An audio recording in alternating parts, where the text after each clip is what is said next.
On January 24th, 1989, after spending 10 years on death row, Bundy was executed via electric chair. Beautiful. The person who flipped the switch was a woman.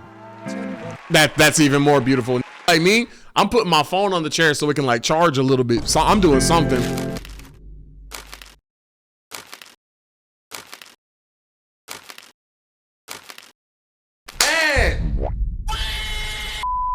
And today we're gonna be doing something a little different. As you can see, my caboose is sat. I am sitting down for this react, and that is because we got a long video today. We're gonna be reacting to Fern. Fern is a really cool like 3D animation YouTube channel that I've found recently, and he makes like really good like documentary style videos, and I'm in a binging mood, bro. I am in a binging mood. If I feel like binging something, that means you have to sit through a 2-hour video. So, you know, grab some snacks, do whatever you gotta do. We're gonna be watching a bunch of, why can this not?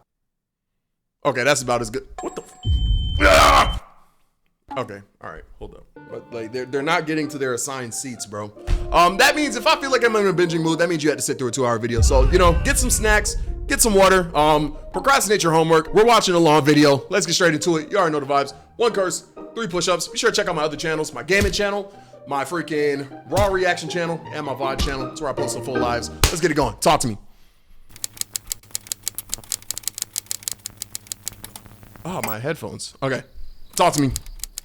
Bob Hayward, a highway patrol officer from Salt Lake City, sits in his car in front of his house. 1975. Dang! Bro is a geezer. On Hogan Street. He's just finishing his shift when a tan Volkswagen... It's a 22-minute video? Yeah, Jay. And did I just unironically... I gotta stop being zesty. I just unironically went like that. And it's multiple Fern videos. So yeah, this video about to be 2 hours. This video about to be 2 hours. Volkswagen Beetle passes by with its lights turned off. Oh, I know that was Ted Bundy's that was his signature whip. Hayward knows his neighborhood and realizes this car is most likely not from here. Okay. The officer goes on and checks. Okay. The Volkswagen Beetle parks right in front of his neighbor's house. Right. The owners are not home. Talk to me. Only their 17 and 19-year-old daughters, alone. He turns on his brights to read the license plate. This startles the no license plate driver, and he speeds away. Hayward chases him. The driver blows past one and then another stop sign. Oh, is that how he got caught? Hayward has no intention of letting the man escape. A few minutes later, the Beetle finally stops at an abandoned gas station. Okay. A man gets out of his vehicle with his hands up. He wears blue jeans, a black turtleneck, and tennis shoes. All right. He has shoulder-long dark hair. No freaking drip. Good Lord, this fit is atrocious. And smells of weed. Hayward points his Ted Bundy was smoking like that? gun at him. The man says he's a law student and was at the local drive-in watching Towering Inferno. He got lost on his way home. The only problem is that Hayward drove by the theater earlier. Towering Inferno was not being shown that night. Come on, bro. If you're gonna come up with cap, at least make the cap make sense, bro. Come on, gang. Come on, bro. You're being goofy. You're being goofy, bro. Y'all don't know how I made that noise. You don't know how I'm doing that. You don't know how I'm doing that. And I'm not gonna tell you. The officer checks the man's car and sees something very strange. The passenger seat is missing. In its place is an open bag with multiple very strange items. Oh yeah, you're cooked. You're cooked, mask, buddy. A crowbar, an ice pick, a box of trash bags, gloves, a pantyhose, rope, and some wire. In the trunk, Hayward also discovers a pair of handcuffs. What is the freaking excuse? Stop chewing my cords. I'm going to arrest you tonight for evading an officer, mister. But I intend to ask the county attorney for a complaint against you for possession of burglary tools. Okay. Back at the police station, the man gets registered and photographed. While he had the necessary tools, there was no burglary to directly link them to. Okay. But without any evidence, he is free to leave the station on bail. You can get arrested for just having the stuff? Bob Hayward is suspicious. He's convinced that the man wanted to break into his neighbor's house with those 2 girls inside. You know it's crazy because it is Ted Bundy. Was only much later that Hayward would realize the man he arrested that night was none other than America's most infamous killer, Ted Bundy. And it will take a lot more to finally catch him. He's not a wild beast to look at or to hear. Her vicious. Bro, I don't know if this is a hot take or not. 90s women are so bad, bro. A lot more to finally catch him. Hold up. He's not. Bro, they don't. Man, 90s women, they don't look like these no more, bro. They don't. Hot take of doom. That's hot. That's a hot take. That's a hot take. Boy, the blowouts, the way they did makeup, even just the quality of the camera. I ain't gonna lie, bro. A wild beast to look at or to hear. Her viciously biting her. He was thoughtful, charismatic. And clubbing her to If you like it, I love it, I guess. All right. And I mean 90s women of all races, bro. death. He was quite personable.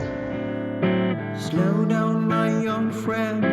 You think you can touch the sky? Bro, see, this should not be on YouTube, bro. Look at the quality of the production on this freaking video, bro. Where did it all go wrong?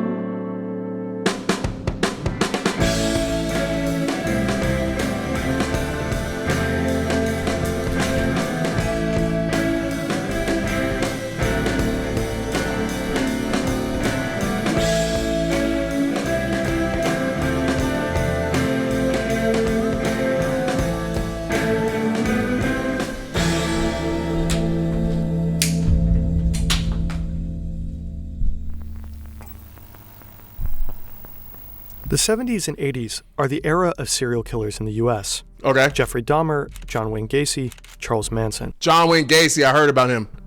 But one of them stands out, Ted Bundy. And mind you, he was supposed to be the most attractive one. He got the girls with his looks. These are the looks in question.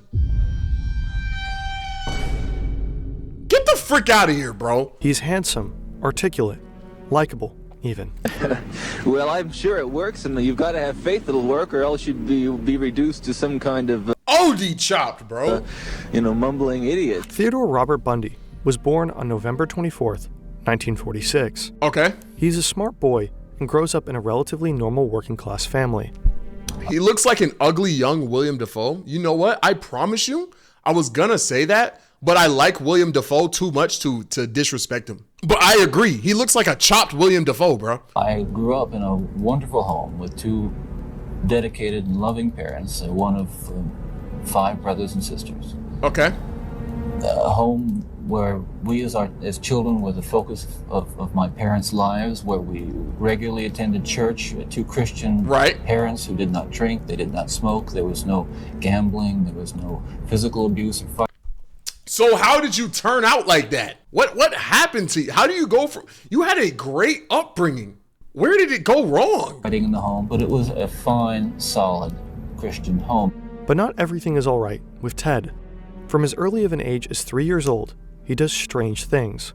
When his aunt is sleeping, he arranges kitchen knives around her. When outside playing in the forest, he frequently takes apart mice. When swimming, he more than once tries to drown others. There were no signs. He never shows any signs of guilt. He looked like freaking Woody in this picture. For a few years, he and his mother lived together with his grandparents. His family is religious, his grandfather a deacon. But the grandfather is also abusive and violent, a racist wife beater. That's freaking oxymoronic. And collector of violent porn. Despite all this, Bundy adores him and regularly peeks into his collection. Of course he does. Ted is intelligent and good-looking, but he is also very shy. A loner who is often bullied at school, he sometimes has serious outbursts of rage and does unibrow of doom and despair, by the way. Does not quite fit in with the other kids his age. During his first years at college, Ted is insecure and has almost no social life. A positive memory for him is when he buys a 1968 tan Volkswagen. Okay. Gives him a sense of freedom and independence. Talk to me. Over time, Ted Bundy builds the perfect mask. He appears as a confident and charming young man. I was gonna drum again. Now, graduates in psychology, starts dating girls, and attends law school. But he doesn't care. You telling me he was pulling them 90s baddies, bro? He was doing that? They would just call me the N-word, but he can pull that. Bro. Oh my God. He's probably not, I ain't gonna lie. He's probably not going for this. It's still the 90s. So actually, let me hold up. He's pulling these? He's pulling these. Get out of here, bro. That just makes me tight. Much about the law himself. As a teenager, Bundy had a lengthy history of theft. When he turned 18, it was wiped. But the desire to commit a crime grows and grows inside him. Okay. On February 1st, 1974, Bundy breaks into a student's home, abducts, and kills his very first victim. Oh my God. Linda Ann Healy. Bundy's victims are always attractive young women. He approaches them in public places, faking an injury or disability and luring them to his car. Right, I learned about this. When his charm and good looks convinces the women that he's no threat, he beats them unconscious. For the bodies, he has a place on the floor of his tan Volkswagen, right where the passenger seat used to be. He drives to a secluded location where he brutally rapes, strangles, and kills them, often not even stopping there. Every month, more and more women disappear, first in Washington, then in Utah. The public is afraid. The police are desperate. For a very long time. Bro, the thing about videos like these is like, it's real, bro. Like people actually died this way, bro. That is insane. Nobody has a clue who did all this or how to find them. Before Ted Bundy, the term serial killer simply did not exist. The families, I feel so bad. Exactly. Imagine having a daughter and learning this happened to your daughter, bro. In people's minds. His facade is always well maintained. He even briefly works for the Seattle Crime Commission and writes a rape prevention pamphlet for women. Oh my God. Bundy knows exactly how to not leave any evidence. DNA tests were not yet invented, and even if the police would find something, departments at the time rarely shared information across state borders. But on November 8th, 1974, Ted Bundy makes a crucial mistake. Oh, he wasn't 90s, he was 70s. He leaves a witness. Okay. If these murders had happened today... It's so sick that women were writing letters to him hoping that he'd get out. I don't understand that phenomenon. The whole people getting obsessed with serial killers and romanticizing them. There has to be something. I don't know what the common denominator between people who do that is. Like, what would make you attracted to that? I don't get it. That's like me as a black dude finding a female member attractive and writing them letters and hoping that they get out of prison. Like, that doesn't make sense. That person was actively going against people who looked like you. I don't get it. The hunt for Bundy might have ended much sooner. Fingerprint matching and other computing techniques have transformed police work over the last decades. Okay. Sorry, Data Twitch. science is relevant in countless fields today, and it's not magic. Brilliant. I see. Thank you, Mango. Can be a great first step to get your foot in the door. With brilliant. I didn't catch the ad. W ad placement. You got it. You got it. GG.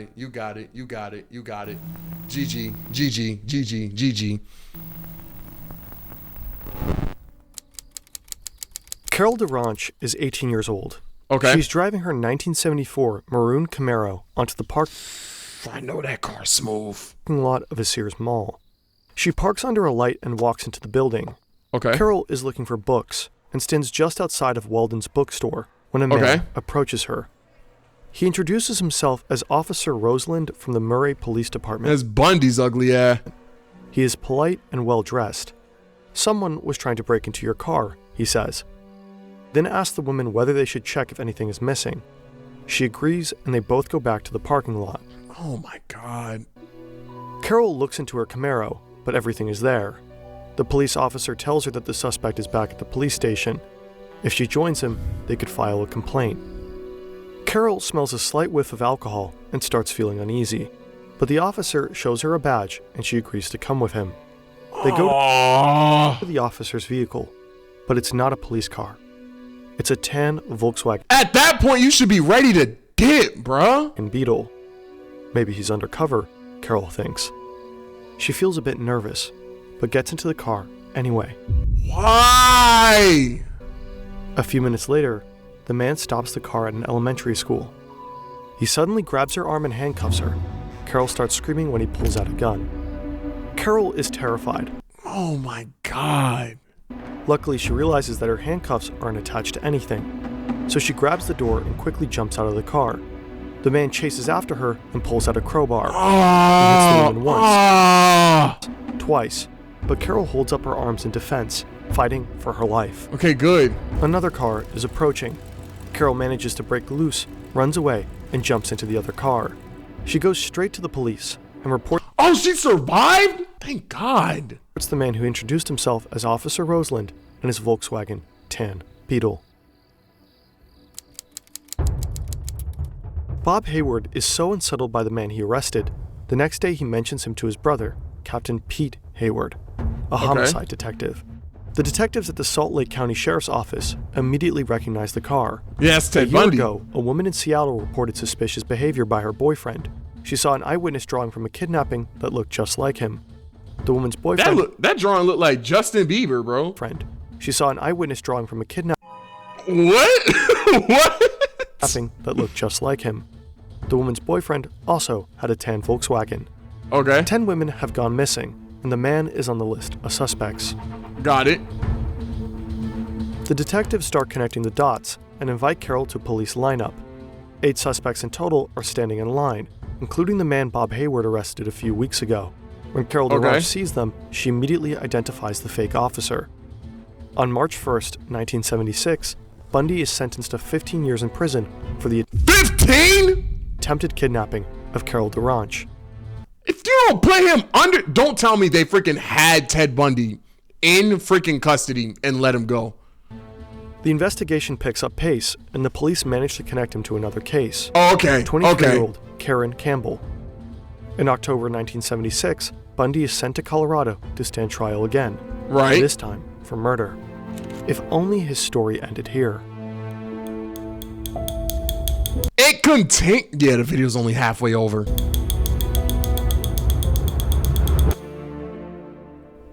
In his second trial, Bundy decides to defend himself in court. He is a law student after all, and a very confident one. For that, Bundy receives slightly more freedom from the judge than other prisoners. A typewriter, a desk, freaking brother, limited and untapped phone calls, and access to the law library in the courthouse. Sure, bro. There you can move freely without shackles or handcuffs. Bundy's trial is in full swing. During a recess, he goes to the library. His guard is in the hallway, smoking a cigarette. It is a sunny day. The sky is blue. And Ted Bundy jumps from a second-story window. Yep. That's what y'all freaking get. But after landing, he immediately runs across the street, over a fence, and into an alleyway. From there, he sprints to a river, and from there, straight to the mountains. Bundy planned his escape for weeks, jumping from his bunk bed to... Yeah, because y'all gave him freaking unlimited freedom. ...and his ankles, going through his exact escape route again and again, putting on a second layer of clothes under his courtroom outfit, practicing how fast he can change, getting a haircut, shaving his beard. A woman rushes into the courthouse and informs a guard that she saw a man jumping from one of the windows. The guards immediately sweep the floor. From the moment Bundy leapt from the windows, it takes them 10 minutes to realize he's gone. The police set up roadblocks. They send bloodhounds into the mountains and tell the residents to lock their doors. Radio stations and newspapers quickly cover the escape. 150 policemen are now hunting a killer on the loose. Ted Bundy wanders through the mountains. Okay. He has nothing with him. No money, no food, no plan. Why did they give him so much freedom, bro? That doesn't make sense. Only a light shirt and his pants, and since he defended himself in court, a map of the area that was used in the trial. A whole day, he hikes up the grassy hills, and by nightfall manages to cross the Aspen Mountain. Okay. The next morning, however, is cold and rainy. So instead of wandering further south, he tracks back and finds a small cabin where he stays. Why do they just like casually have cabins in the woods? Like, I feel like if I'm transversing the woods and I see this, I'm not going in. Well, then again, he is a serial killer. I am talking about Ted Bundy. So you can't really, I guess you're not scared in the dark as the person. Whoa. My fault. All right, my bad. I'm sorry you saw that. Yeah. That's my fault. As I was saying, I bet it's not scary transversing the woods alone in the dark if you're the person that makes people run away in the dark because he's a serial killer. Yeah. All right, that's it. That was disgusting. For the night. On day 3, Bundy leaves the cabin, Okay. now better equipped. He has some food, warm clothes, and a rifle. On this day, the FBI joins the manhunt, bringing in helicopters. Despite the map, Bundy gets lost. Of course. When a rainstorm hits, he becomes even more disoriented. Of course. The cold is doing the rest. He eventually starts walking in circles and lands back at the cabin. There, he finds tracks of the search party. They're onto him. For 5 full days, Bundy is hiking through the hills. 5? With his ankles swollen and his food running low, he finds himself back in Aspen. His only chance of escape is to find a car. At a golf course, he finally finds an old Cadillac with the keys inside. You just casually leaving your keys in your whip? It's the morning of the 6th day of Bundy's escape. 2 police officers see a Cadillac zigzagging on the road.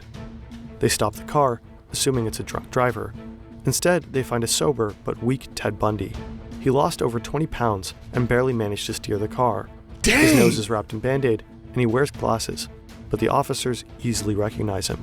He is arrested only 2 blocks from where he jumped out of the window. Why is he smiling? Back in custody, Bundy now also faces charges for escape. He has to wear shackles and handcuffs when in court. It matters little to him. Almost immediately, he starts planning another escape. Don't tell me the video's not even happening. Okay, yeah, so he escaped again. He escaped twice.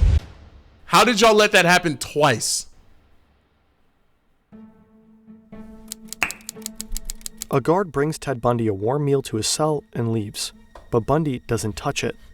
Instead, he lifts himself up into a Okay, there it is. Small hole in his ceiling. In the weeks prior, he used a hacksaw he got from another inmate on an already loose light fixture to cut open a hole. To fit in this Thai lung, bro. There, he had to lose weight, so he reduced his meal sizes by constantly complaining about the food as a cover. Bundy is prepared. He accumulated $700 from donations for his defense. In the weeks before his escape, why are people donating? He used the trapdoor regularly, searching for a way out, and he found one. The vent leads to a small apartment of a prison guard. Bundy crawls through the tight shaft. When he reaches the apartment, he hears voices. The guard and his wife are eating dinner. Bundy just sits there, waiting for his opportunity. The woman says, "Let's go to a movie tonight." "Sure, why not?" the guard replies.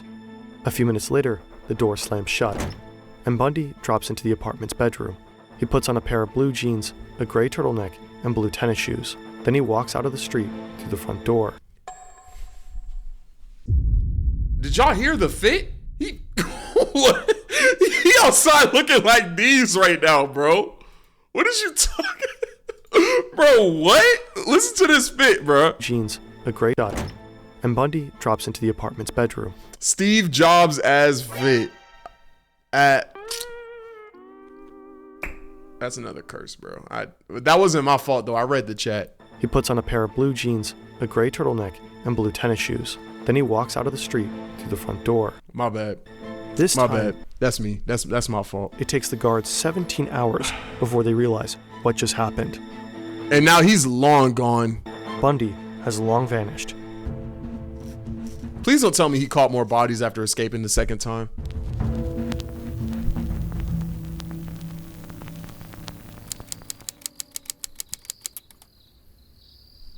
All right, I'm locked in. I'm not cursing this time. It is a quiet night on campus. The parties have mostly ended, and the local nightclub is closed for over an hour now. Nita Neary comes back from a date with her boyfriend. When she tries to enter her sorority house, Chi Omega, she notices that the door is unlocked. Oh no. She enters and finds that the lights are still on. A few seconds later, she hears a loud noise from upstairs, followed by footsteps. No. A man comes rushing down the stairs. He's holding some kind of club in his hand. He hastily opens the front door and runs outside. Bro, why? Nita wakes up the others, and they soon realize a monster has been in their house. 4 young women have been assaulted. 2 of them will die.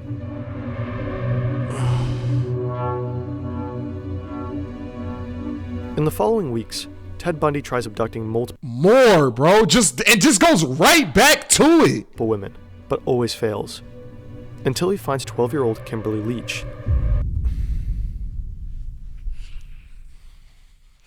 12, bro. 12. I don't know if I could do that. I don't know if I could do that. I might skip this one. The girl is out in the rain. She is running across a basketball court to another classroom at her school when Bundy signals the girl to come over. She does.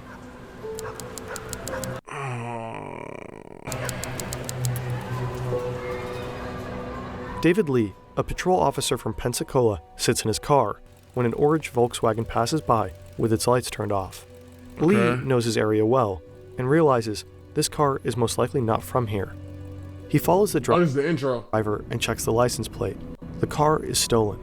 Lee turns on his police lights and the car starts to speed away. But David Lee has no intention of letting the man escape. A few minutes later, the Beetle finally stops.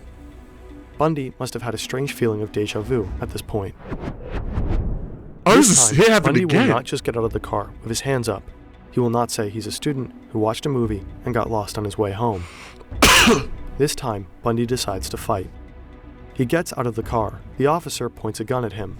When the officer tries to cuff Bundy, he hits him in the face, kicks him off his feet.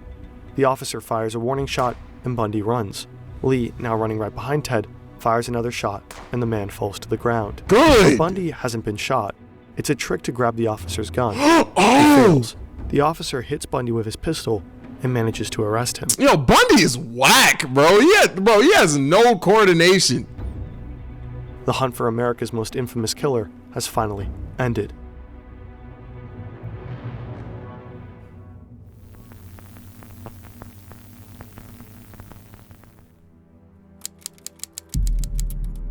Bundy's trial began for the murders at the Chi Omega sorority house. Soon after, he went to court for 12-year-old Kimberly Leach. Bundy tried to defend himself, and in both cases pleaded not guilty. What a head almost cursed. 1 month later, on July 23rd, Ted Bundy was sentenced to death. Good. A few days before his execution, Bundy confessed to a total of 36 murders. Newer DNA samples show that Bundy might have murdered over 100 people, starting his killings at the age of 14. 14? What makes the trial of Ted Bundy stand out is not only his charming and likable demeanor, the ruthless— I don't understand that. He's none of those things. —of his murders, or even the fact that he managed to escape from prison twice. What makes Bundy's trial stand out was the trial itself. It was the first ever in U.S. history to be shown on national television. 3 murders, but is believed to be the killer of perhaps 40 women. Just another death row inmate convicted of Bundy made that mistake. Since he defended himself in court, he had many opportunities to show his charming personality to the public. And many people were fascinated by him, especially young women. I don't get that. That doesn't make sense to me. Are you a little scared when you look at him? Yes, it scares me to be in the same room with him, but I know there's other people in there. I'm not afraid of him. He just doesn't look like the type to kill somebody.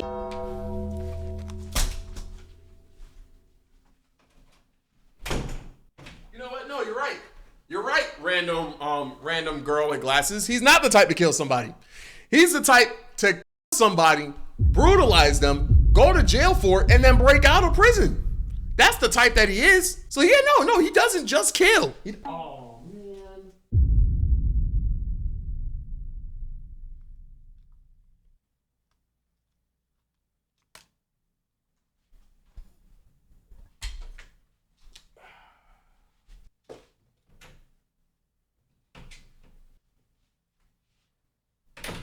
You know, it's gotten so bad that I keep headphones in stock in my closet.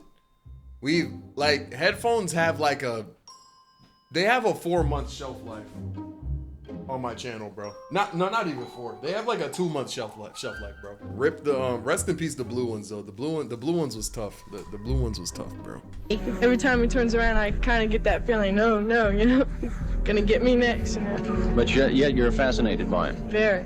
Hell, why do you do it? I don't know.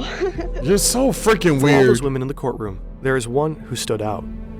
She believed in Bundy's innocence almost— Shut up! —to the very end. Carol Ann Boone. Shut up! Bundy's girlfriend. He proposed to her during court. After his conviction, they even had a child together. Carol, Do you want to marry me? Yes. And I want to marry you. Yes. What the All right, bro. I do want to marry you. Bundy's trial became an unprecedented media sensation. People all across the country could watch a killer fighting for his life, trying to evade his death again and again for years.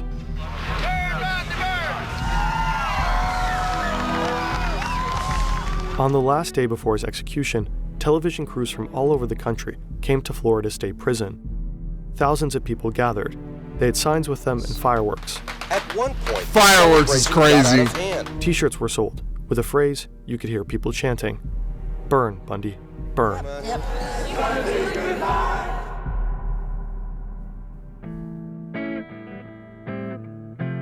On January 24th, 1989, after spending 10 years on death row, Bundy was executed via electric chair. Beautiful. The person who flipped the switch was a woman. That's even more beautiful. Like me, I'm putting my phone on the chair so it can like charge a little bit. So I'm doing something. Death stirred hatred.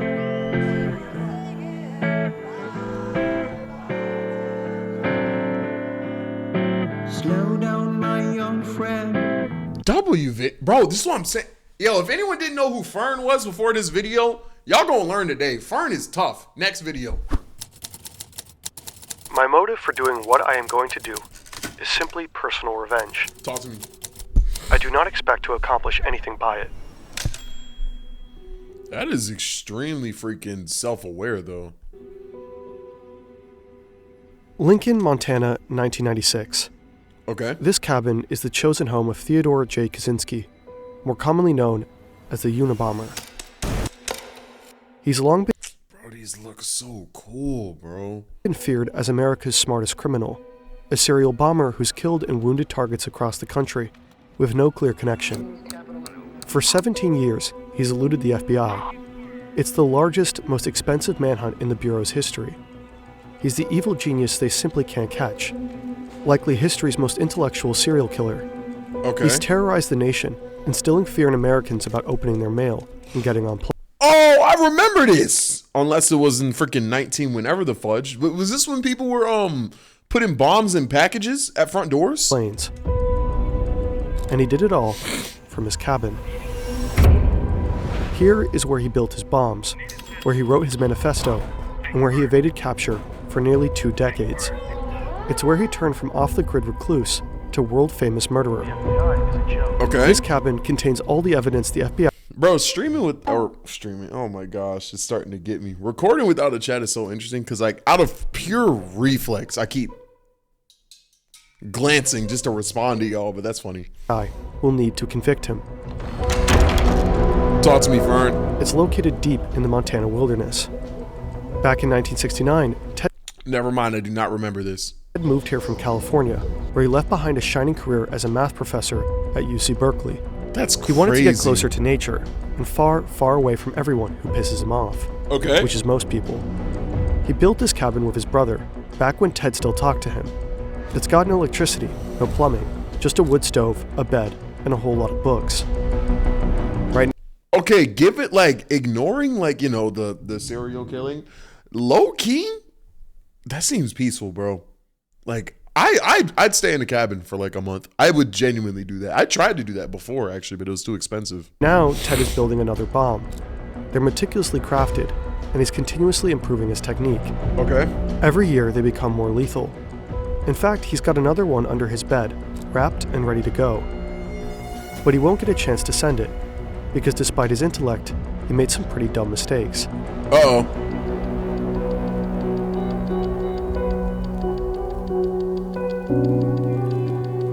Bro, these look so good. Like, I feel like I should not be watching this for free, bro. Time keeps slipping. Set your sail for the trail. Goodbye's ticking. Okay. How many views did they get? Do they have enough to fund all this? 6.3 mil. Yeah, that's a good amount of freaking views. I can't lie.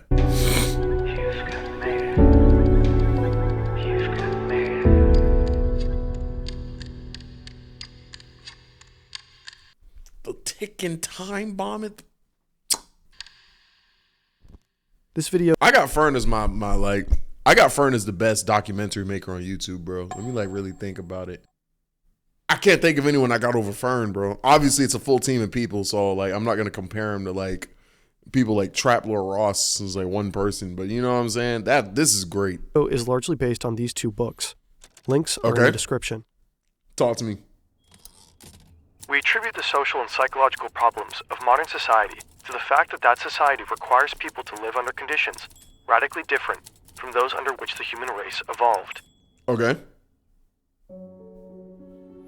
Born in 1942, Ted grows up in a pretty average family in the suburbs of Chicago.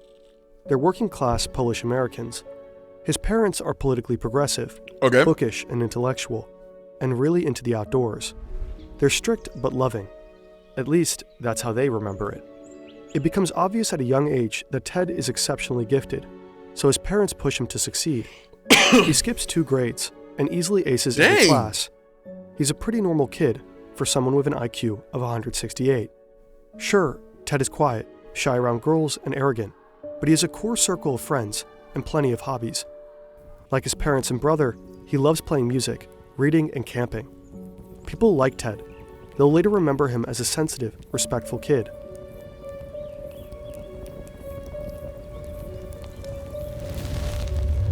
All that starts to change when Ted enrolls at Harvard University at just 16 years old. Like many college freshmen, Ted struggles to adjust. Here, he no longer feels like the smartest person in every room. And as a working-class kid thrown into the world of America's elite, he's a fish out of water. Other students and even faculty mock his shabby clothes and blue-collar background. Bro, I'm 16 doing college with you smart freaking adults. How could you possibly make fun of me? What were you doing at 16? That doesn't even make sense. He's deeply bothered by their snobbery, pain that will follow him through life.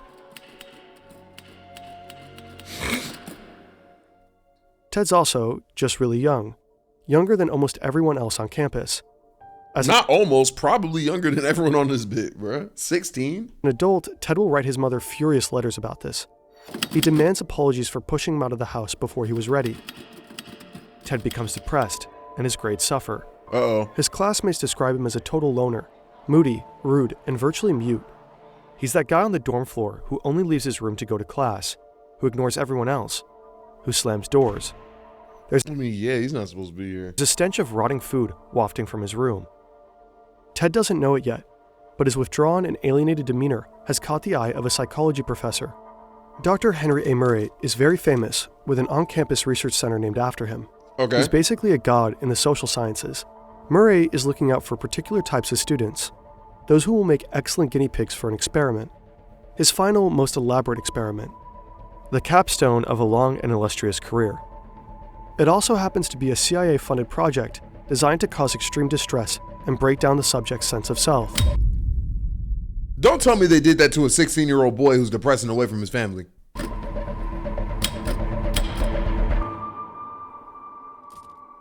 Explosive times. I see what you did there. Clearly, we are in a position to do a great deal of damage, and it does appear that the FBI is not going to catch us anytime soon. Okay, so, alright, bro. The FBI is a joke. It's the 1970s in San Francisco. The city is a hotbed of anti-government activity. There's outrage over the Vietnam War. Protest bombings are a regular occurrence. Explosions happen every week up through the mid-80s. The FBI dubs it the Belfast of North America. Radical far-left groups like the Weather Underground and the Symbionese Liberation Army claim credit for many of the bombings. So most of the cases are pretty straightforward in terms of understanding motive and perpetrator. But amidst all of this, the FBI's San Francisco bomb squad makes a shocking discovery. Talk to me. 12 mysterious, similarly built bombs can be linked to one elusive killer or group. They have next to nothing to go on. Just for whatever unknown reason, this string of explosives seems to target universities and airlines. Whoever is building these bombs is an expert crafter and careful to not leave any DNA behind. Not a hair, not a fiber. They're encased in beautiful handmade wooden boxes. There are no eyewitnesses to the bombings, and no letters from organizations claiming credit. The victims appear to be scattershot. Just for the love of the freaking game. Of random people. The unknown perpetrator is referred to by the code Unabomber, for university and airline bomber. So far, his bombs have killed one person and injured 20 others across 5 different states. Unlucky recipients of the Unabomber's early packages include a campus security guard, a handful of graduate students and professors, a secretary, an airline executive, and passengers on a flight from Chicago to DC. Some are injured quite badly. The first death is in 1985, Hugh Scruton, a guy who owned a computer store in Sacramento and was about to get married. Oh, man. What does he have to do with anything at all? Far away in his cabin, Ted reads about his death and chuckles to himself. He hears that the FBI offers a $25,000 reward for any information. He's flattered.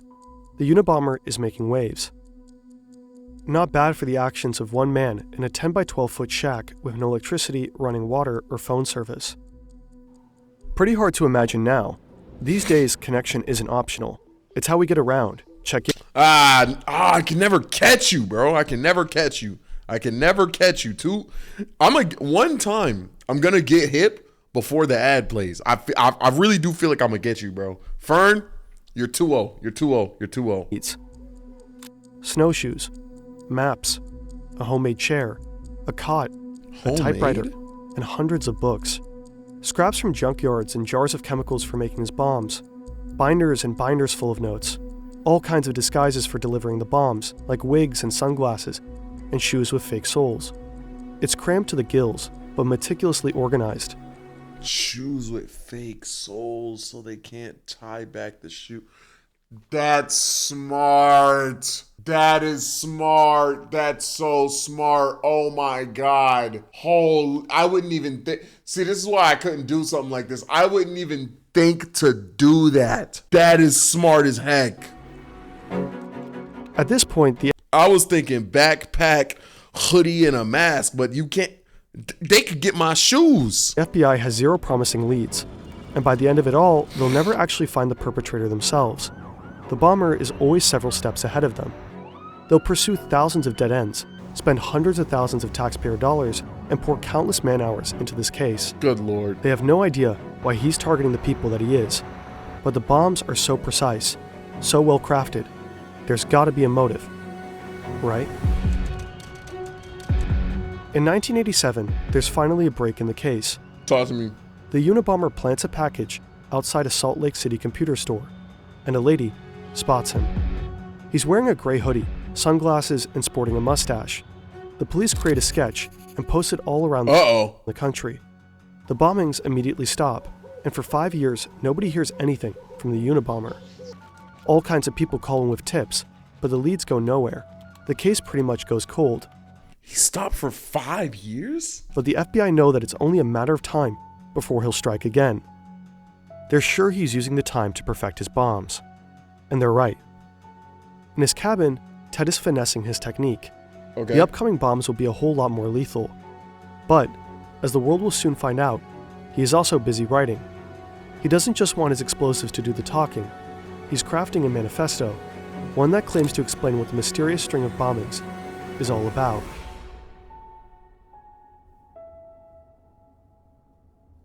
The Technophiles are taking us all on an utterly reckless ride into the unknown. Okay.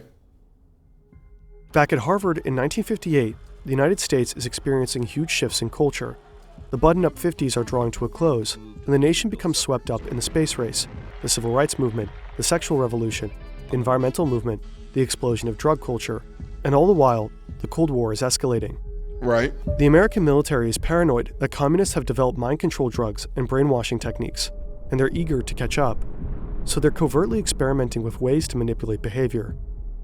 U.S. intelligence officials are especially interested in developing a perfect truth drug for interrogation. The fact that the government can just just push a button write a letter, send it to someone or something like that, and then just co-sign trying to literally brainwash people and develop drugs is insane, bro. I've watched, like, at this point in my reaction career, I've watched so many like CIA and freaking FBI videos, and like, it's crazy how true all of this stuff is, bro. I watched a video of the FBI or CIA putting a freaking recording device inside of a cat. That's disgusting, bro.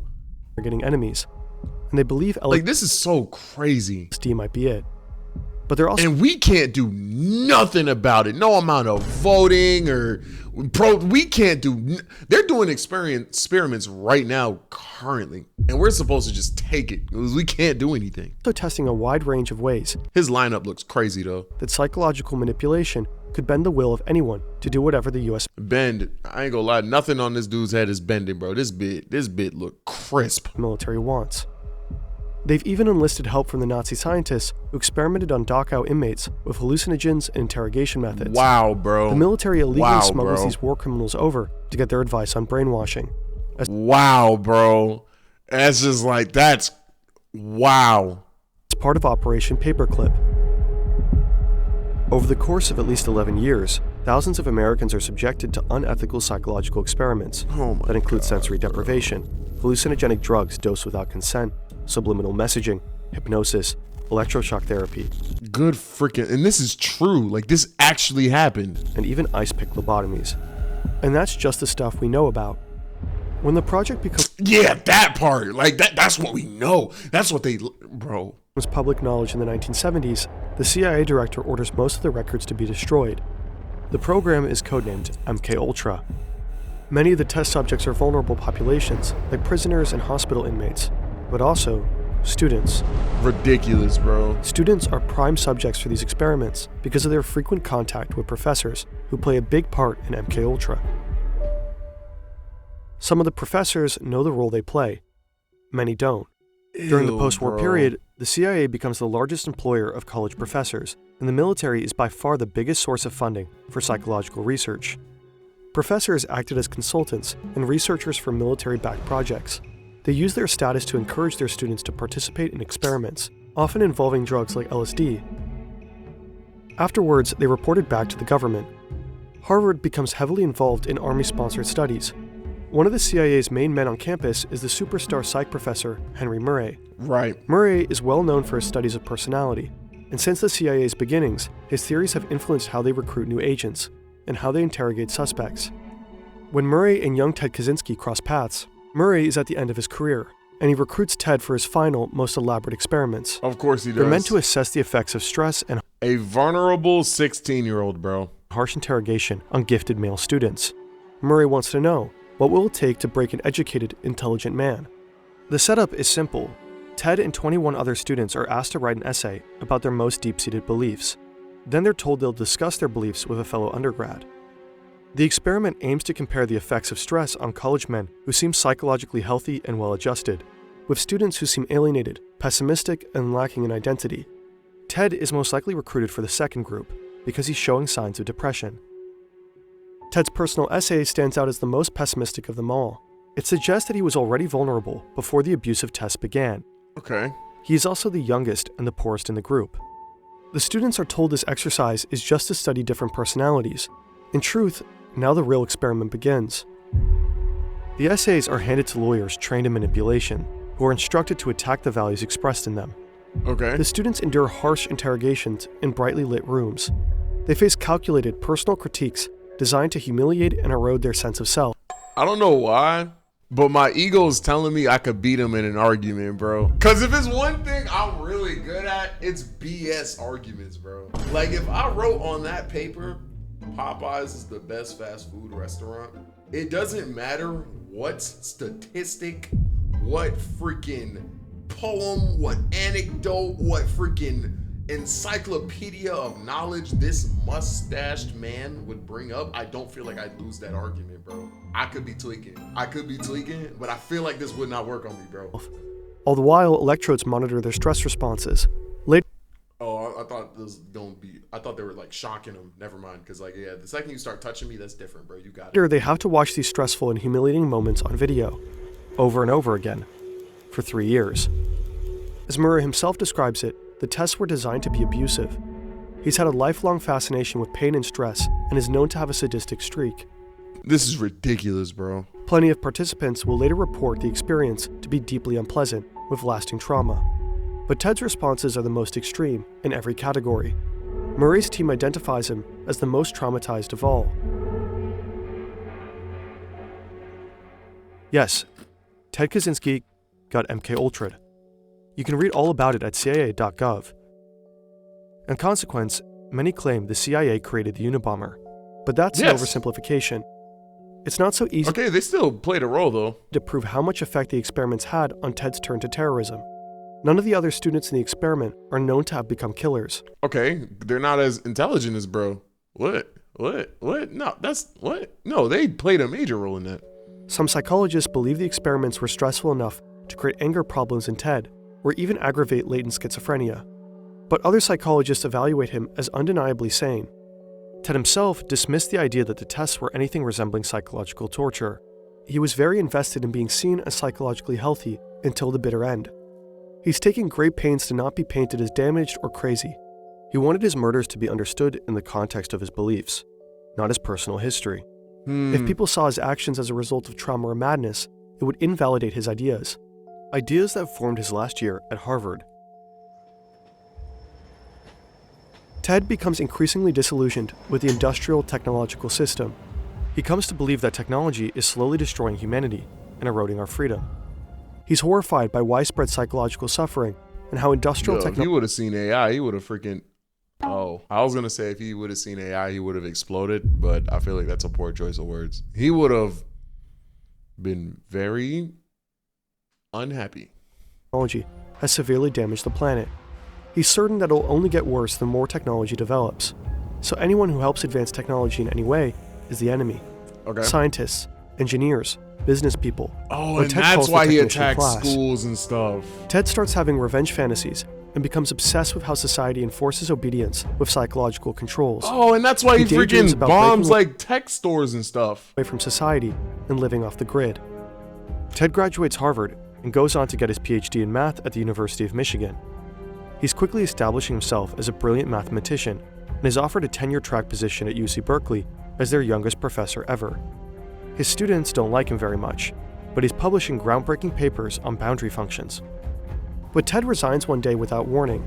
He tells his family that he's done with teaching math to future engineers who will advance the industrial technological system and continue destroying the planet. Ted buys a bit of land near Lincoln, Montana, and builds a cabin with his brother. He's ready to escape the advanced technology that surrounded him at UC Berkeley. He wants to live a simpler life, far away from everyone he's ever known.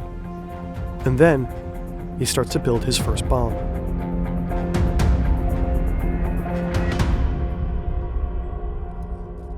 Through our bombings, we hope to promote social instability, an industrial society, propagate anti-industrial ideas, and give encouragement to those who hate the industrial system. In 1993, the Unabomber strikes twice after a 6-year hiatus. Two prominent researchers, a computer scientist and a geneticist, receive packages the size of a VHS tape. The bombs detonate upon opening. And both professors are badly injured. Shortly after, the New York Times receives a typewritten letter. It claims credit for the bombs and says the public should expect more to come. In 1994 and 1995, the Unabomber succeeds in killing 2 people with his mail bombs, an advertising executive and a forestry lobbyist. As feared, his explosives have become notably more sophisticated. Bombings are usually accompanied with demands for money or some kind of action. What made the Unabomber so difficult to understand and to find is that his bombs never came with any requests. They seem to be built only to cause fear, injury, and death. 17 years after starting his bombing spree, the Unabomber finally makes his demands known. He writes the New York Times again, announces that he will permanently desist from terrorist activities if they publish a 56-page manifesto. The request kicks off a fierce debate within the FBI and the newspaper to publish. Did they publish his 58-page manifesto? Or not to publish. The FBI has a clear policy to not negotiate with terrorists, but they also believe he'll honor his promise and stop killing people. After all, this is what the bombs were seemingly for, to force people to pay attention to his views. Plus, they still lack leads. If the public reads the manifesto, someone might be able to identify the Unabomber. So the manifesto is published. The FBI decides it should just be the Washington Post, though, because it has fewer readers and the newspaper's stance will be easier to surveil. So they think. Interest in the Unabomber is huge. Newspaper sales hit a record high that day, with lines snaking around the block. Good Lord. Across the country, Americans are eager to finally read what the Unabomber has to say. The manifesto opens with an iconic line. The Industrial Revolution and its consequences have been a disaster for the human race. And though the manifesto is an argument that calls for dismantling industrial society, it's also, unwittingly, a self-portrait. Within its pages, the Unabomber has accidentally unmasked himself.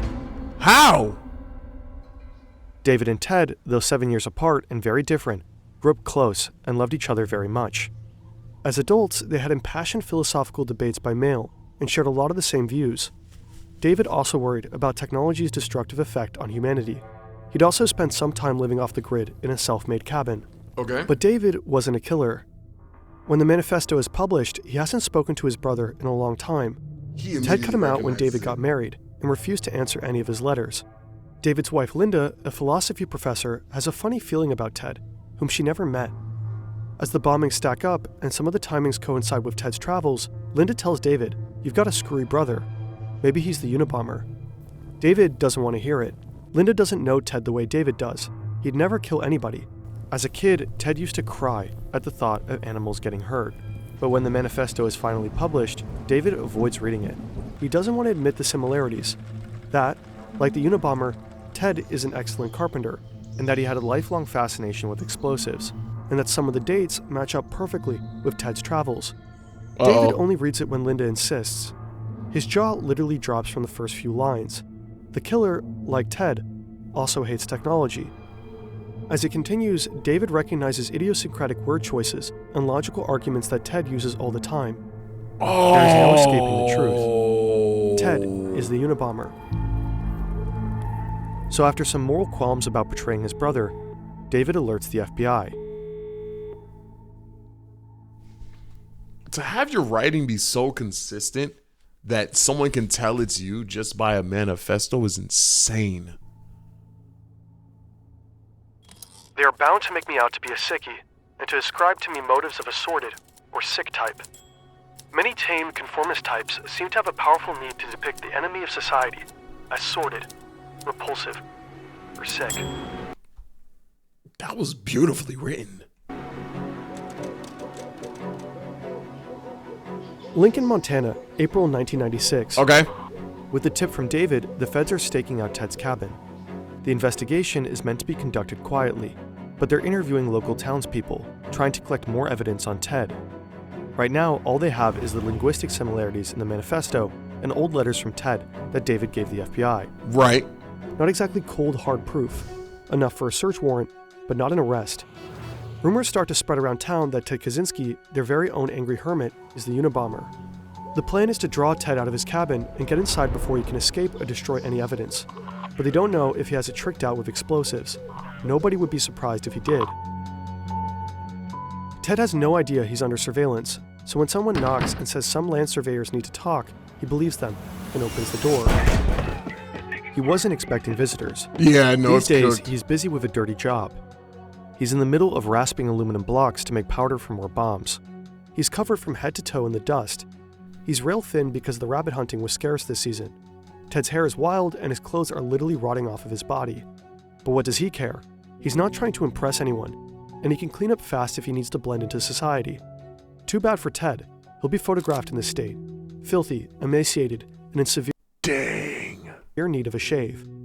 The image will circulate around the globe and will not help Ted's desire to seem sane. Yeah, that's bad looks, bro. When the feds swoop in, they find 40,000 pages of journals and plans, most written in code. The code is more complex than anything the FBI had ever seen, more convoluted than codes the KGB used during the Cold War. But Ted also left the key to the code in the cabin. Without it, the FBI wouldn't be able to decipher the decades of written confessions that definitively tied Ted to the bombings. They also find a bomb under the bed, ready to be mailed to an aerospace company in Dallas. Now the FBI has all the evidence they need. They lock up the cabin and take Ted to prison. He does not dispute that the journals with the confessions are his.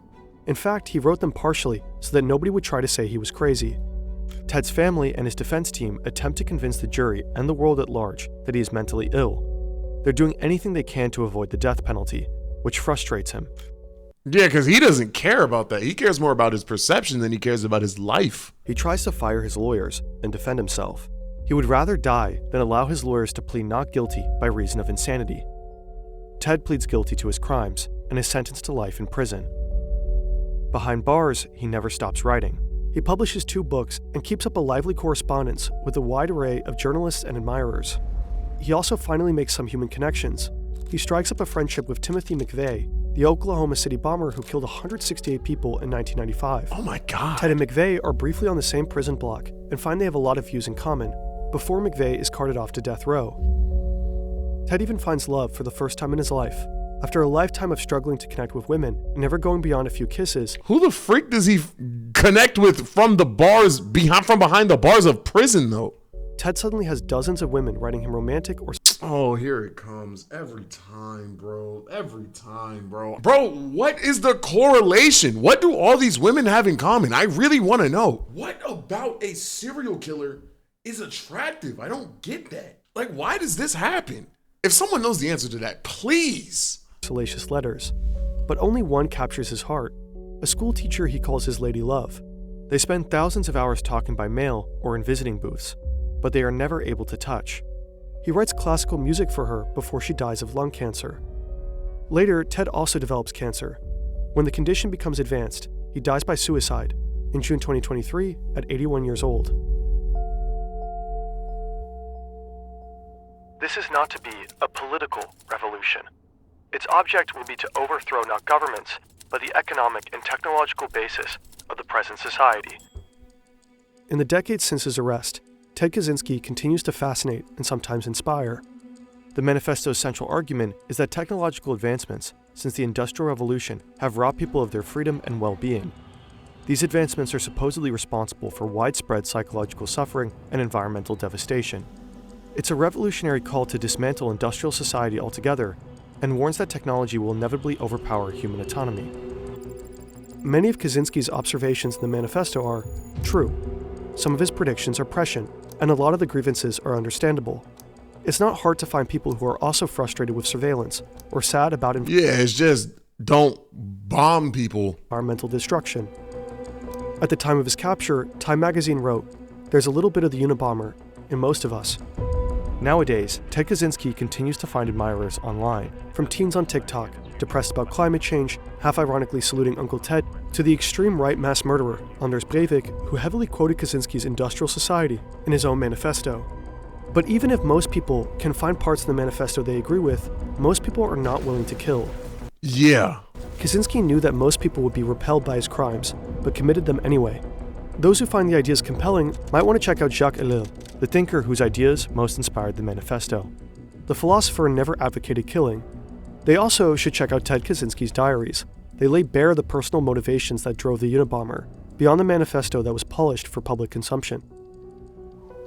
Technological society really did seem to anger Ted, but Ted was also very, very angry, in general. In his diary, Ted Kaczynski writes that he was happy to kill innocent civilians. He took pleasure in causing people pain. He killed at least 9 dogs just because they barked too loud. He hated leftists. He hated doctors. He hated women. He fantasized about killing them just for rejecting him. He fantasized about killing his neighbors just because they annoyed him, including a toddler. He condemned technology as slavery and glorified simpler times that ran on, actual slavery. Not mentioned in the whole video, bro. Stray of freaking doom and despair, bro. Had nothing to do with anything. All right, Ted. Kaczynski wasn't even much of an environmentalist. He made fun of them in his diaries. He littered proudly. He poached illegally. He logged on protected lands. You might get the sense that he only used environmentalism as a post hoc justification for his murders. A cynic who identified No, he just hated technology just for the sake of hating it. Ecological concerns as the most acceptable excuse for killing. Well, that is going to be another Fern video. I think I'm gonna end it there. In November of 2016, a Taiwanese man named Tsai Chen-za walked nervously through Yangon International Airport. That cut is terrible, bro. I really need y'all to sit and look at this man's face. One second. Taiwanese man named Lee Chop. The only thing that's chopped is his hair, Tsai bro. Ching-se walked This is bad. This is bad. generously Good freaking lord. through Yangon International Airport in Myanmar en route to Taiwan. Okay. He is stopped by airport police, and upon inspection, they find 80 grams of ketamine taped to each of his thighs and arrest him. Taping it to your thigh is crazy. At that point, just put it in your pocket. What do you gain from going from here to here?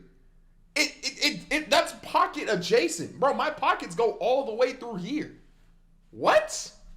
That was so dumb. Tsai was just a courier, but what he carried on his 2 iPhones was far more valuable than the drugs on his body. When anti-narcotic agents hacked into his devices, they discovered a gold mine of information. A large collection of texts, calls, photos, videos, and social media conversations. Among the photos was the face of a man known from numerous drug surveillance operations, Tse Chi-lop. Unknown at the time, Tse ran an empire worth more than the likes of Pablo Escobar and El Chapo combined.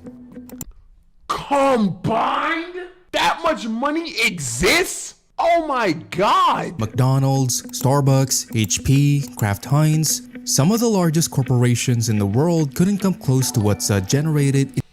You have more money than McDonald's off of drugs? I didn't even know there was that many junkies in the freaking world. Good freaking look. In annual Nigga, a Starbucks drink is like $15. You telling me you make more than that? revenue. Tse surpassed them all. Law enforcement agencies from around the world quickly mobilized, sharing resources and intelligence to dismantle Tse's vast network and take him down. The hunt for Asia's most wanted criminal had begun. Talk to me. Hey, looking for this Asian. I be counting all this money, all this paper. Nigga lamb, I got a gunner with a laser. I'm gonna go and get a scope. Oh man, I was just about to start heating up. Stop, Yoyo. Yeah, the beat already told me to stop. Oh, it's off tempo. I thought I had my OBS timed. Oh, it's that off beat? See, this is why I don't be freestyling on stream, bro. I gotta tweak my OBS then. Tse Chi-lop was born in 1963 in Guangzhou, Guangdong Province. You do it every day? Alright, bro. A region at the time greatly affected by the Cultural Revolution. This period, led by Mao Zedong, aimed to protect Chinese communism by getting rid of capitalistic elements. Guangzhou, a major port city, faced major changes. The revolution caused widespread chaos. Schools closed, people that spoke out were persecuted, and young people joined the Red Guard, a student-led paramilitary social movement. Growing up in this environment, Tse experienced a world of instability where survival often required being resourceful and adaptable. These exact skills would later define him as the world's largest drug lord. Okay. At 25 years old, Tse moved to Canada, joining many others fleeing before Hong Kong's transfer of sovereignty in 1997. He brought his fiancée and parents with him, and they settled in Toronto, Canada. Here, Tse and his wife had 2 children, a daughter and a son. Why is his leg? Canada. Wait, hold up. Why does he look like the wife and his wife looks like the husband, bro? There's no situation where you would catch me chilling on a couch with my wife like these. What? What? Did they mix up the models, bro? His wife had 2 children, a daughter and a son. During his early years there, Tse worked for companies such as Fujifilm and Kodak, living a seemingly ordinary life while secretly laying the groundwork for something much bigger. While in Canada, Tse Chi-lop became involved with the Big Circle Boys, aka BCB, an infamous international criminal organization. The BCB gang actually originated in Guangzhou in the 1960s and expanded globally, but had significant crime operations in Canada. The group before Tse was known to be pretty unorganized, which allowed members to operate almost on their own while still benefiting from the gang's resources and connections. In Toronto, during the late 1990s, Tse quickly built a reputation for himself within the BCB gang. The city was a hotspot for Asian organized crime. He used this environment to his advantage. The Big Circle Boys were originally known he got freaking bodied, good lord, for violent crimes in Hong Kong like bank robberies and jewelry store robberies. But the BCB had to change their approach to fit their new home in Canada. As times changed, Tse realized the gang needed to evolve, steering the group towards more sophisticated and profitable crimes like credit card fraud, identity theft, and human smuggling in their early years operating outside of Hong Kong. While other criminal organizations in Toronto were murdering each other over small amounts of money, the BCB created a whole new enterprise. They brought an industrial approach to organized crime, and Tse, industrial revolutionizing drug dealing and crime is crazy, would become their greatest innovator.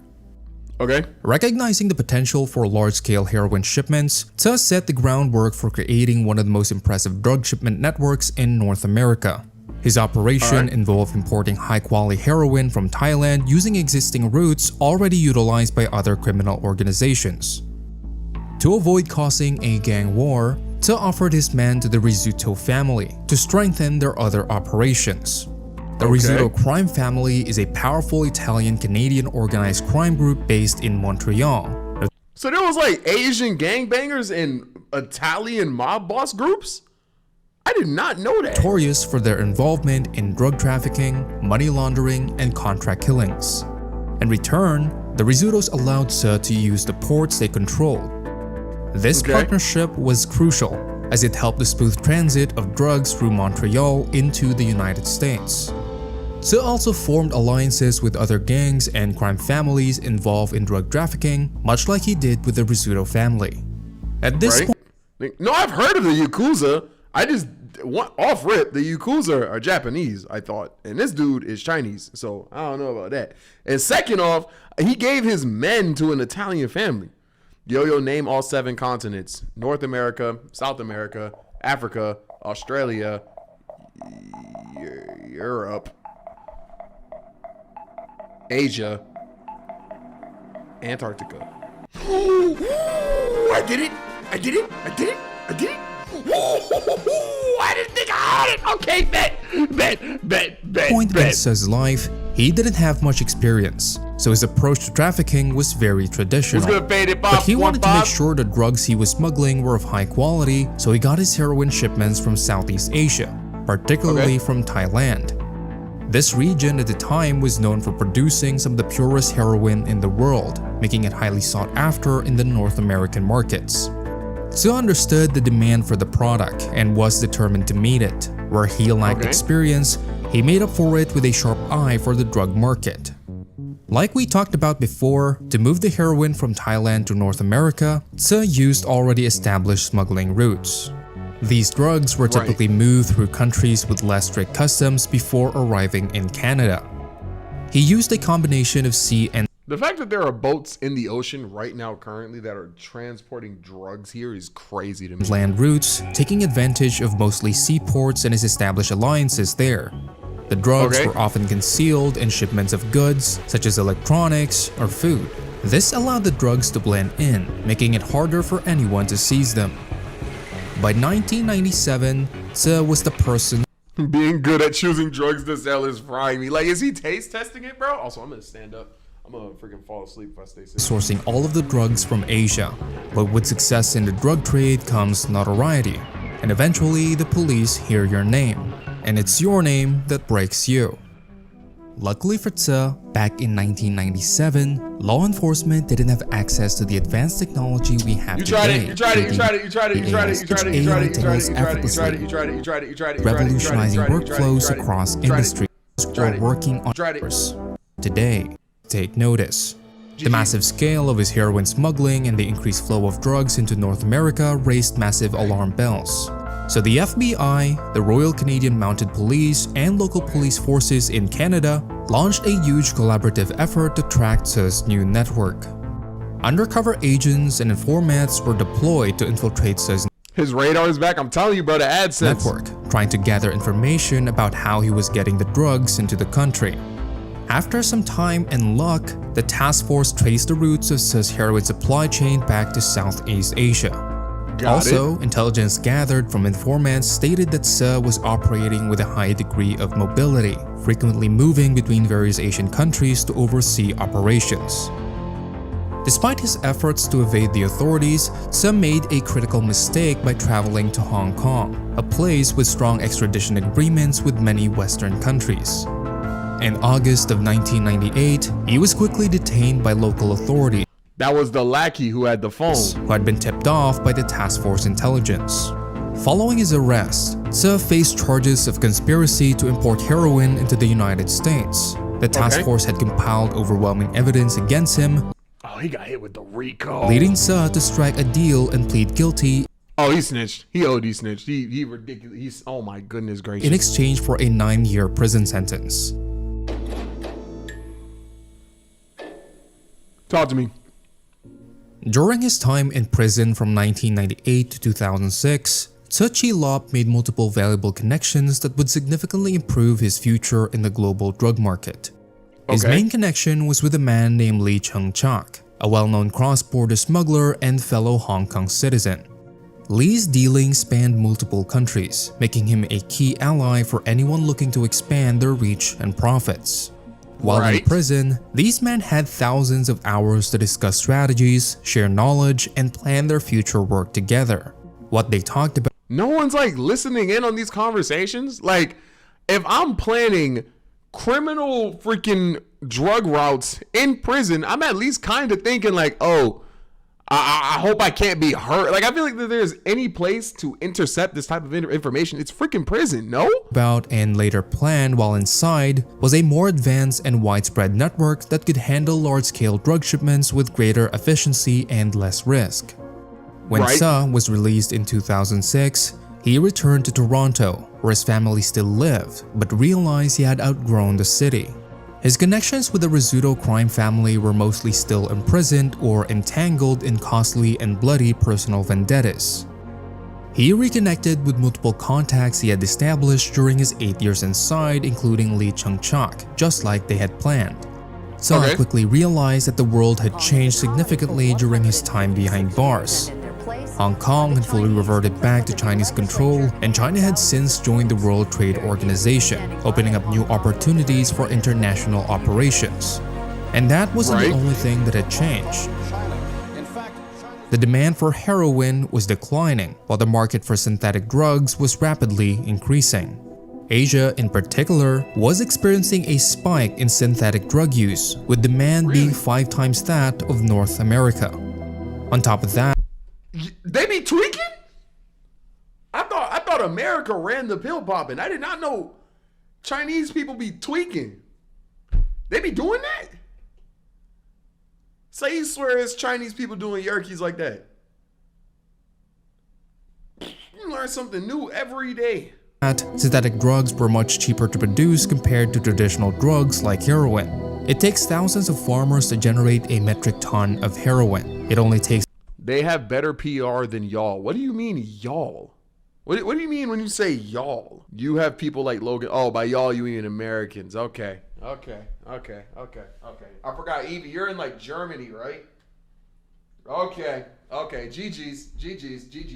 Okay. A few guys in a lab to make a ton of meth. The materials pseudoephedrine, anhydrous ammonia, and red phosphorus are extremely inexpensive, costing less than $1,000 per ton in some instances, and are widely accessible in many parts of Asia. Methamphetamine is a pure profit drug. Learning all of this, Se saw his opportunity and recognized that he could change the entire business model of illegal drugs. By 2011, Se relocated to China. His move back to China was strategic as it placed him closer to what is known famously as the Golden Triangle, which is an area in the center touching parts of Myanmar, Laos, and Thailand. The Golden Triangle was notorious for being one of the largest drug-producing regions in the world, historically known for its heroin production. It's governed by independent militias and warlords who finance themselves through the drug trade.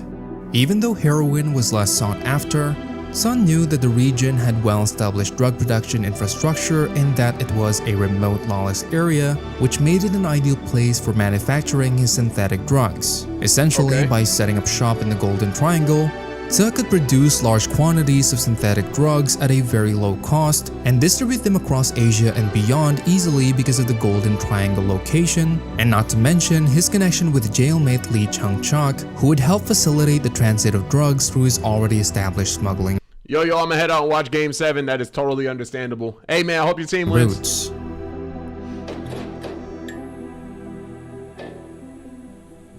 Following his relocation to China, Tse used his network of contacts in the drug market to form one of the most powerful and sophisticated drug syndicates in the world, the Samgor Syndicate, meaning brother number 3 in Cantonese, also known by the world as the company.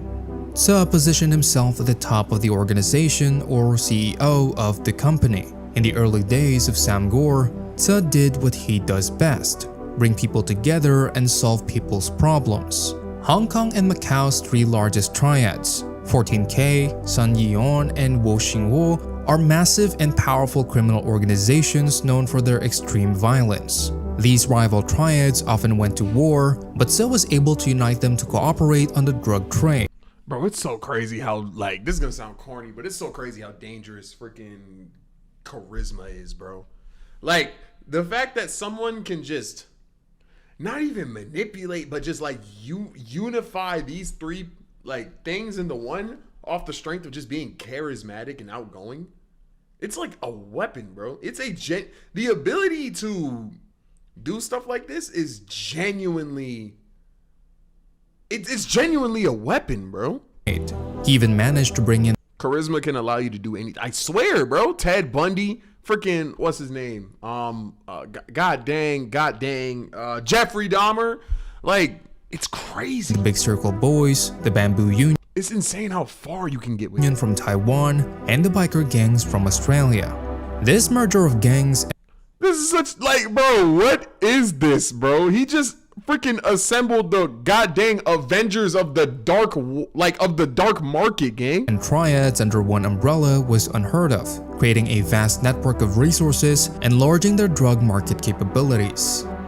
Unlike many drug lords who diluted their products to increase volume and profit margins, Tse prioritized purity and potency. This type of quality control had amazing benefits for Tse's drug business. His high-quality drugs built trust with He really said assemble, I swear. his customers, securing repeat orders and a loyal client base. Users preferred Tse's drugs due to their consistency and purity. The superior quality allowed Tse to charge higher prices. This also enabled reinvestment in better production equipment. Over time, the reputation for quality became almost like a marketing tool for their product. Tse's drugs were recognized and sought after all over the world. The company's market dominance continued to grow because of this. That's crazy. Tse revolution. People are predictable. It's easy to be charismatic once you understand general trends in population market.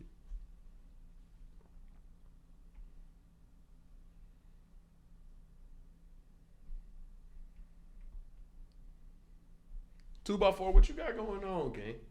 What's up? What you be getting into, bro? Revolutionized drug distribution while being CEO. Y'all finna be cellmates? He developed an I don't think they are. They're both getting solitary confinement, bro. They're not gonna have any incredibly cellmates. advanced logistics network that stretched the entire globe. The company used multiple ways to transport their products. Ships, planes, and truckloads moved products quickly and discreetly whenever they needed to go. A key feature.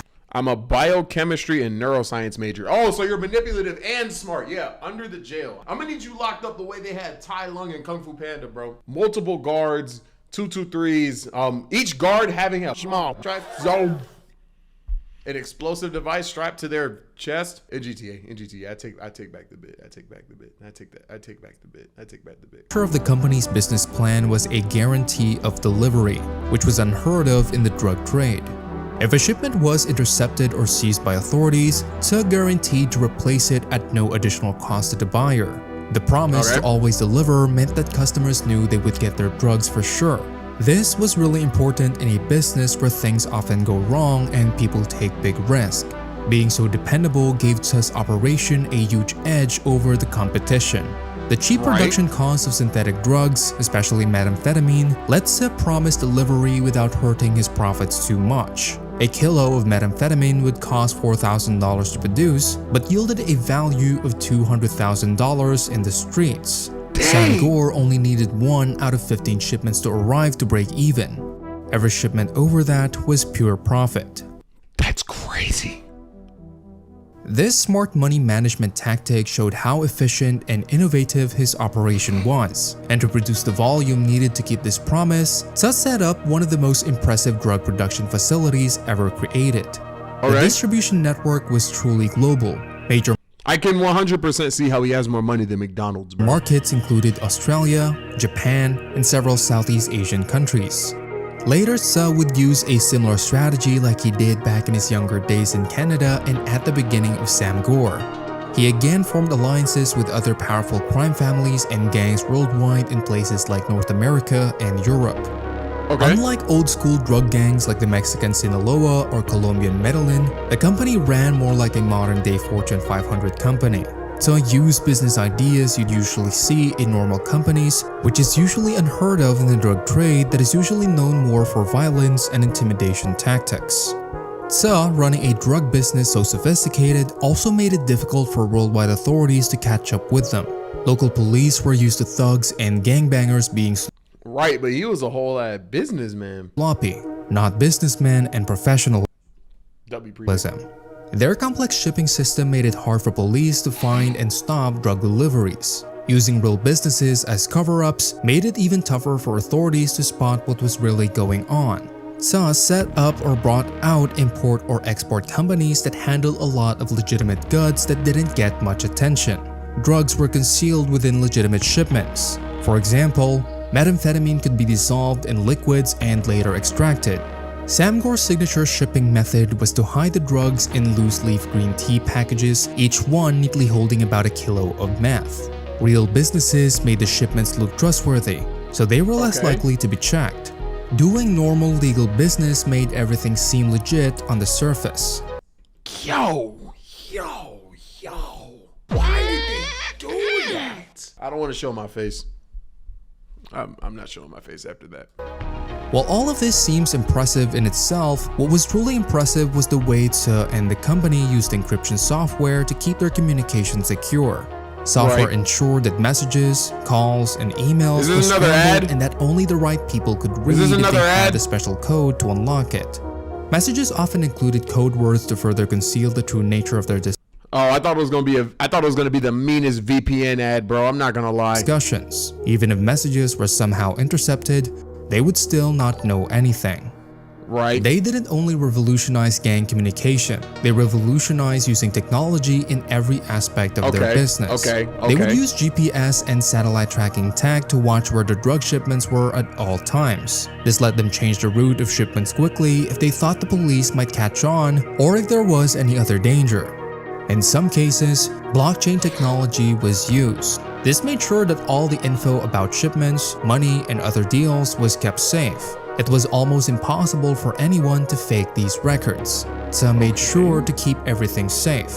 The company's cybersecurity measures were top of the line. The company had an entire cybersecurity division protecting their digital infrastructure from hacks. Yeah, I mean, because they have so much freaking bread. And law enforcement infiltration. Firewalls, intrusion detection systems, and secure servers were all part of their infrastructure. In addition, Sam Gore also specialized in the art of money laundering. While a lot of companies already use casinos to launder, Sam Gore coordinated with junket tour operators to execute money laundering on an industrial level. Since gambling is illegal in China, citizens have to disguise their transactions. They manage this through junket tour operators, which are plentiful in Asia and often publicly traded companies. These operators collaborate with casino to attract high rollers, offering perks like complimentary hotels, private flights, and most crucially, access to cash. The casinos extended credit to these junket operators, facilitating the gamblers' needs. The process involves a gambler depositing money in a junket operator's account in one country and then accessing it in another, effectively moving money without physically transferring it or using traditional banking systems. Gambling was a huge part of Sam Gore's system, but it was also a large part of Tsu's lifestyle. It's been reported that he lost 60 million euros. All of that just to have a gambling addiction. It's so crazy. It's so crazy how the world works, bro. This man is quite literally a genius in every other facet, bro. He was able to quite literally completely change the freaking infrastructure of the drug trading world. He is able to freaking go from 0 to 100 in any country that he could be in. He quite literally unified multiple fuck! All that to have a gambling addiction, bro. Ugh. You got it. You got it. You got it. One night playing the tables in Macau. That was not a cuss. I said, fuck! That's literally what I said. Although how much did he make from the money being laundered that trip? Tsu also used trade-based money laundering by manipulating trade deals through overcharging and undercharging to hide the movement of funds. Real estate investments also became a favorite method as they bought, sold, or rented expensive properties to generate clean income. With the rise of crypto, the company quickly started using Bitcoin and other coins, buying digital assets like NFTs for example, to move large amounts of money across global accounts anonymously. So it then hired professionals like accountants, lawyers, and financial advisors to make their schemes even more elaborate by exploiting legal loopholes, creating fake businesses all around the world, making it extremely difficult to track where the money came from. The company successfully laundered billions of dollars every year. For the second time, Tsu Lop had revolutionized the drug game. How did he get caught? By the late 2010s, Sam Gore had a market share of 40 to 70% of the $90 billion Asian market, and over 20 agencies would have to work together to catch him. The key to this manhunt came from the arrest of Tsai Chang-tzu in November 2016 the guy in the at airport. Yangon International Airport. When they found important information on his 2 iPhones, that gave authorities information into who was really running this massive syndicate. Authorities saw Tsu as a major threat and launched a massive coordinated effort to bring him to justice. Operation Kungar, led by the Australian Federal Police with help from the United States DEA and Southeast Asian authorities. Their aim was to figure out Sam Gore's supply chains through surveillance, wiretaps, and raids. At the same time, Project Brisa by the Royal Canadian Mounted Police focused on stopping their business activities in Canada. With both of these operations going on at the time all over the world meant a huge influx of information about Tsu and the company's structure due to lower-level members of the syndicate being arrested. They would often offer information in exchange for reduced sentences. This information was then shared to everyone involved on the anti-drug task forces. Soon, the massive amount of information started leading to— Yo, why did they do that to him, bro? Why did they get what? The thing is, he don't got cake in every single frame, but like, what the frick is this? What is this, bro? Oh my, like, why did no one else has cake like that? To countless arrests and drug seizures, crumbling Sam Gore and causing panic internationally. That job basically has jiggle physics, bro. Nationally. As more information came out, Australian police got Interpol to issue an international warrant for Tsu's arrest. Are you peeping cake in a serious time like this? Yes! Bro, I would peep cake during the apocalypse. Cake is cake, no matter what the situation is. With his name now well known, his connections and large network began to back away from him. Tsu tried to escape to Taiwan, using his last contacts there. However, international pressure made the Taiwanese government expel him. This forced Tsu to run to Canada. Heck no, you're not getting away in Canada, bro. Hoping to find a safe place. Despite his efforts to hide, the authorities continued to close in on him. But it wasn't until January 2021 at Amsterdam he got caught recently. Schiphol Airport, where Dutch authorities apprehended Tsu Lop as he tried to board a flight to Canada. Following Tsu's arrest, the focus shifted to extraditing him to Australia. The reason being he caused a record-setting meth epidemic there. At the time, Australia had the highest rate of meth use in the English-speaking world, with 7% of the population using the drug. The company causing a 70% population use on freaking methamphetamine is insane. Provided 70% of Australia's meth, leading to a countrywide health and safety issues. Australian authorities were hell-bent on holding him accountable for his role in this. After arriving in Australia, he faced multiple charges like drug trafficking. He has never seen the light of day ever in his life. Money laundering, conspiracy, bribery, and many, many more. Suchilop's arrest in 2021 had major and immediate impacts on the Samgor syndicate. It disrupted the leadership, creating a power gap at the top, leading to internal power struggles and less 50 years max? Bro, no. What? Operations. Authorities had hoped that by removing Tse, they could destabilize the syndicate. While lower-level leaders tried to keep the business running, the absence of Tse's strategic vision was a significant blow. On a broader scale, Samgor's collapse had a major impact on the global drug supply. Disrupting their operation created instability in the market, as the syndicate's dominance had previously maintained order in a rather chaotic industry.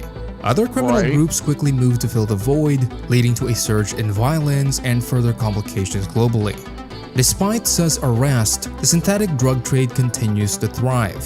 The battle against synthetic drugs is unwinnable, no matter how many criminals because like people gonna still take are apprehended or drug shipments are confiscated, there will always be more of both.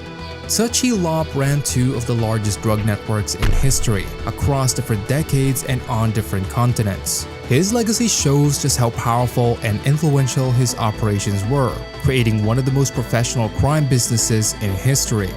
Tse's activities had a huge impact on public health and sent authorities on one of the biggest manhunts in world history. In many ways, he's like a real-life Walter White criminal mastermind. Oh, that was a crazy comparison. Yeah. Oh my goodness. More bread than McDonald's off of drug money is crazy. But hey man, that's gonna be the video. Hope you guys liked it. I'll catch you guys in the next one. That's gonna be it from me. Peace.